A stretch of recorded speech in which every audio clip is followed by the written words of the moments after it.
ça m'a l'air bon. Ça c'est ici là. Ça devrait être... Ça c'est bon comme... Ah voilà, échantillon. Ça devrait être très bon comme échantillon. Bon, vous vous demandez peut-être pourquoi on est ici aujourd'hui. On est revenu sur le site de la carrière parce qu'en fait l'architecte Jocelyn Doff de Sault-au-Récollet de la Société d'histoire Ahuntsic-Cartierville a communiqué avec la Société d'histoire patrimoine de l'île Bizard et Sainte-Geneviève pour nous demander si on pourrait peut-être pas collaborer avec eux pour découvrir l'origine des pierres qui se trouvent dans le village de Sault-au-Récollet. L'architecte Doff travaille actuellement sur l'architecture et l'origine des pierres calcaires qu'on retrouve dans leur village. Il se demandait depuis longtemps d'où pouvaient venir ces pierres. Et lors d'une visite sur notre site web, il a appris l'existence de la carrière de Pointe-aux-Carrières, ici sur l'île Bizard. On a donc sauté sur l'occasion pour revenir ici, sur le site de la carrière. On va prélever des échantillons, on va les amener à la Société d'histoire de Ahuntsic-Cartierville. On va pouvoir comparer les pierres avec les pierres qui ont été utilisées là-bas sur certains bâtiments et en particulier aussi possiblement sur le calvaire de l'église paroissiale. Je ne suis pas géologue, je suis architecte et ce qui m'intéresse dans la pierre, c'est les possibilités qu'elle donne pour utilisation dans les bâtiments. Par contre, je pense que c'est bon de connaître un petit peu, de bien connaître les matériaux qu'on utilise. Par exemple, ici, vous voyez, je ne sais pas si vous voyez bien, ça c'est de la pierre qui date de la mer de Champlain, donc c'est des sédiments. Il y a des sédiments qui restent ici, il n'en reste pas beaucoup parce que l'érosion a nettoyé, l'érosion et les activités de la carrière ont un peu éliminé tous les sédiments, mais il en reste et on voit sur ces sédiments des restes de coquillages de la mer de Champlain. Si on regarde de plus proche le calcaire lui-même, donc on verra que c'est pas la même époque. Le calcaire, ici à la mine, date de 450 millions d'années, dit pas de 10 000 ans comme la mer de Champlain. Et à 450 millions d'années, c'était pas les mêmes fossiles qu'on va retrouver. On voit très bien ici les fossiles qu'on voit par terre. Je ne sais pas si vous les voyez. Mais vous verrez que ce qu'on voit, c'est plutôt quasiment des amibes, des fossiles beaucoup plus primitifs que ce qu'on va retrouver dans les pierres de schiste qui formaient le sol au-dessus de la carrière.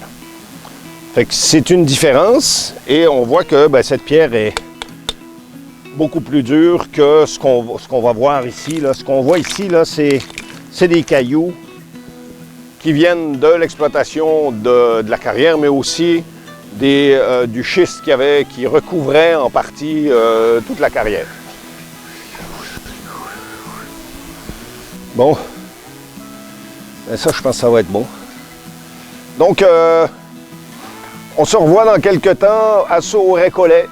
On va poursuivre notre enquête, on va amener nos morceaux là-bas et puis on va pouvoir déterminer exactement d'où vient, j'espère. Et j'espère qu'elle vient d'ici parce que ça serait intéressant pour nous à la Société d'histoire. Donc on va pouvoir vous donner des nouvelles aussitôt qu'on sera rendu là-bas. Merci.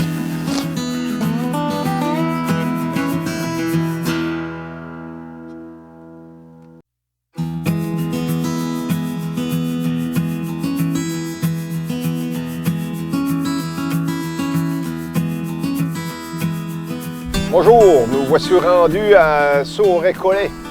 Avant de vous parler de nos échantillons de pierre, j'aimerais vous mentionner que dès le début de la colonisation sur l'île de Montréal, il existait plusieurs liens entre les villages de l'île Bizarre, Sainte-Geneviève et Sauret-Collet où nous sommes actuellement.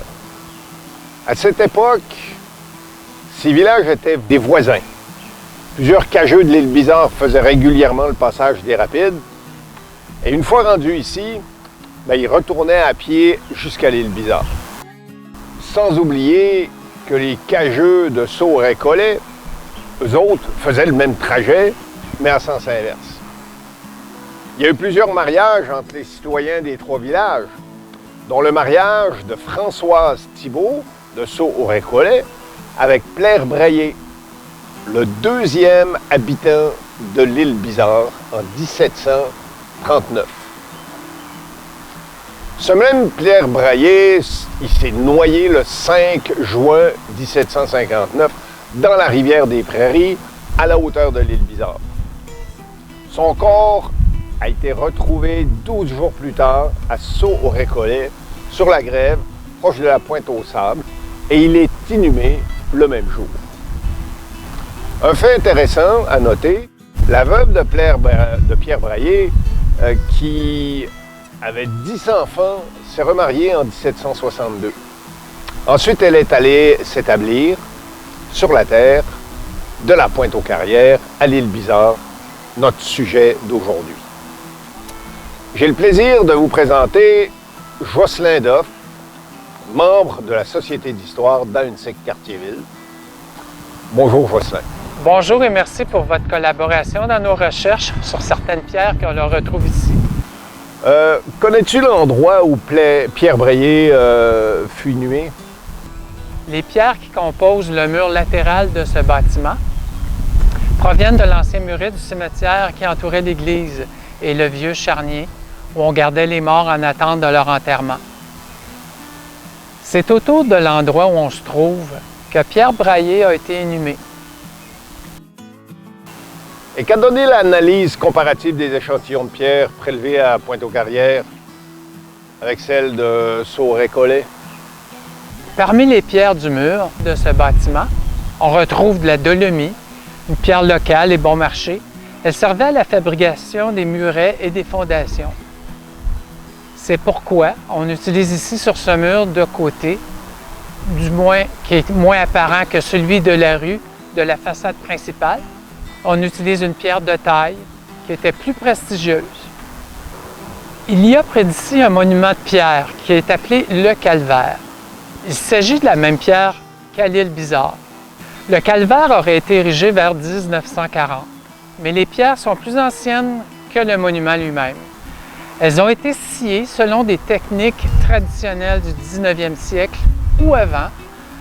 On ne taillait pas les pierres de cette façon en 1940. C'est pourquoi qu'elles auraient été récupérées, on pense, d'un ancien ouvrage qui était plus vieux. Et à cette époque, on ne gaspillait pas les matériaux. On les récupérait, on les réutilisait pour d'autres ouvrages. La dimension des pierres du Calvaire est aussi impressionnante. On y remarque les traces de marteau-pic que les carriers se servaient pour fendre la roche. Or, les mêmes techniques se retrouvent dans les grosses pierres qui ont servi à construire la partie la plus ancienne du canal de Carillon au début du 19e siècle. Serait-il possible qu'elles proviennent d'une carrière de Sauret-Collet, ces pierres-là? La dolomie est présente sur la rive de la rivière des Prairies et les îles du Sauret-Collet. Nous ne connaissons pas d'ancienne carrière de dolomie qui aurait pu être exploitée à Sauret-Collet sur une grande échelle, qui pourrait fournir une grande quantité de dolomie, comme on retrouve au Calvaire. Les plus gros travaux ont été la construction du barrage hydroélectrique de la rivière des Prairies. En 1928-1930, la Montreal Light and Power, qui est l'ancêtre d'Hydro-Québec, utilisait des moyens et des techniques modernes du 20e siècle. La compagnie d'électricité a dynamité des îles qui ont disparu sous la montée des eaux et ont été arasées, c'est-à-dire coupées à ras. On employait les moyens techniques modernes à cette époque et non pas des outils manuels, comme on retrouve au Calvaire. Par exemple, la pierre n'était pas sciée à la main. Et dis-moi donc, à ton avis, d'où proviendraient les grosses pierres du calvaire? Il y a plusieurs possibilités. Je vous en présente trois. La première, ce serait les piliers du pont des Saints-Anges, construit vers 1850. Ce pont des Saints-Anges enjambait l'île de la Visitation tout près d'ici pour relier Sourd-Récollet à l'île Jésus, qui est Laval. Il y a une destinée aussi tragique que Pierre braillé ce pont. L'ouvrage s'écroule l'année après sa construction en 1851. Ce pont des Saints-Anges était en bois, mais selon les archives de la paroisse, les piliers d'approche du pont auraient été en pierre. Les piliers des ponts ont une forme en angle à leur base pour dévier le fort courant et les glaces. Les cageux se plaignaient que les radeaux se brisaient en frappant les piliers du pont. Les angles des pierres du calvaire sont légèrement arrondis, érodés par l'eau.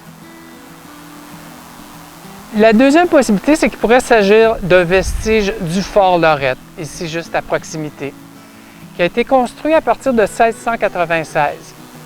Le fort avait également une fonction militaire. Il était défendu par des bastions en pierre à ses angles. Les grosses pierres auraient été laissées sur le terrain après le déménagement de ses habitants à Oka. Le calvaire est situé dans l'entourage du fort Lorette. On aurait pu faire l'économie de transport des énormes pierres et les réutiliser pour une fonction religieuse, comme au calvaire. Lors d'une promenade, une pierre taillée en forme de meurtrière a été retrouvée au calvaire. Elle est très semblable aux petites meurtrières qu'on retrouve dans les tours du fort des Sulpiciens, au Grand Séminaire de Montréal, sur la rue Sherbrooke, au centre-ville. Enfin, une troisième et dernière possibilité serait que ce serait un surplus de pierre qui était destiné à la construction du canal de Carillon. À noter que la distance entre la Pointe-aux-Carrières et Carillon est de 45 km. Et elle est seulement de 20 km entre la Pointe-aux-Carrières et Sourd-Récollet. La moitié moins. Donc, il n'est pas impossible que les pierres auraient été transportées par voie d'eau en descendant le courant. Et les techniques d'extraction de pierres, comme les traces de pic, sont identiques à celles de Pierre-Carrière et le calvaire. Les dimensions et les formes sont très semblables. Très intéressant. En fin de compte, que faudrait-il en conclure? Les pierres étaient destinées à un ouvrage important et ancien, antérieur au 20e siècle. Elles ont été extraites d'une carrière importante où on trouve de la dolomie. Et il n'y en a pas d'autre que celle de Pointe-aux-Carrières qui aurait pu fournir une aussi grande quantité.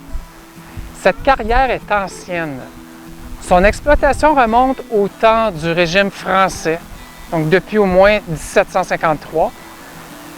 Et au 19e siècle, les cageux descendaient la rivière à l'époque du pont des Saints-Anges.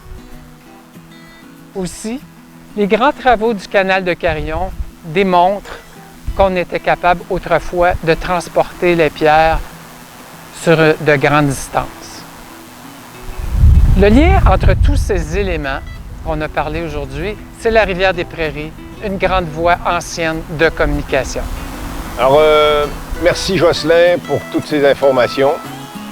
Très intéressant de voir toutes ces différentes possibilités et de savoir qu'il y a de fortes chances qu'un petit bout de l'île Bizarre soit rendu ici. J'aimerais aussi remercier bien sûr la Société d'histoire Ahuntsic-Cartierville et aussi la Société de patrimoine et histoire de l'île Bizarre et Sainte-Geneviève pour leur collaboration dans la réalisation de cette vidéo. Au revoir.